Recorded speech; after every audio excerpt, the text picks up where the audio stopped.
नमस्कार है बाबु, नमस्कार। यता अनि सबै साइड हुनुहुन्छ? ठिकै छ। ए बाहो, अनि मभन्दा चाँडै आउनु भएछ त बा त भाइ। म आइ ल खुसी लाग्यो। अनि बा त अहिले चिच्याट्ट परेर झन् 82 वर्ष बा त आम्मा खतरा छ त अहिले त। खाता साता उडेर केही भाषण गरेर आउनु भयो क्या बा? त्यस्तै क्वेसन गरौँ भनेर आएको हो।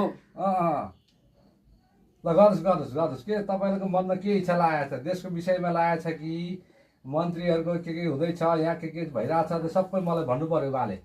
ठिकै छ, यहाँ सरकार नभएर हजुर। ज्ञानेन्द्र सरकार भए त देश राम्रो हुन्थ्यो।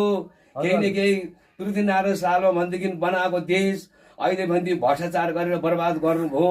अब कोही रिसा नरिसाउनुहोस्, मैले सही कुरो गरिदिएको छु। म पनि एउटा गरिबको बच्चा हो, गरिबको छोरा हो। 3 करोड जन दुःख पाइरहेछ। कोहीले मादै माथ, कोहीले पुरपुरोमा हात, कोहीले 1 पैसा नहुनु, कोहीको पोल इन्जिनसम्म पैसा हुनु, कोहीको भनेदेखि दाँत पहेँलो, बाघले मासु खाएर भनेदेखि पहेँलो हुन्थ्यो, कोहीले पैसा खाएर पहेँलो। कल कारखाना छैन।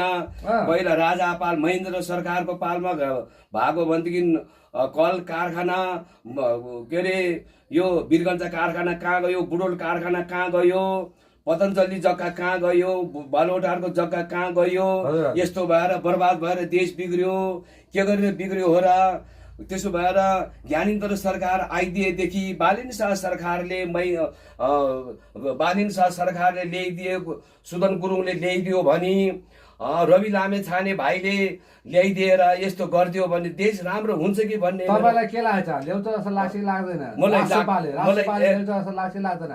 त्यो भन्छ न। मलाई लाग्छ बालिन शाहले ल्याउँछ, सुदन गुरुङले ल्याउँछ, रवि लामछाले ल्याउँछ भने सविता गौतम बहिनीले ल्याउँछ भन्ने हामीलाई आशा लागेको छ।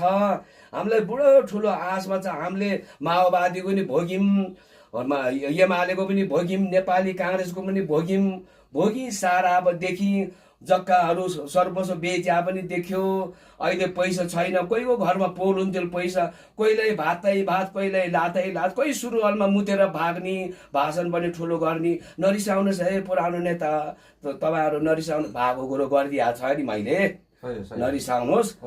मान्छे नै चिन्नुहुन्छ भने मेरो घर धादिङ जिल्ला वडा नम्बर 1, पहिला 9 नम्बर थियो, अहिले वडा नम्बर 1 हो। भन्ज्याङ पोखरी, छत्रे देउराली, कापल चौरको जयबहादुर तामाङ हो म।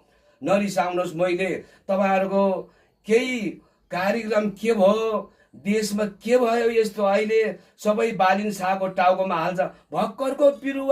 भर्खर उम्रिया बिरुवालाई काम गर्नु दिनुहोस्, यस्तो नगरिदिनुहोस्। नेपाली काङ्ग्रेस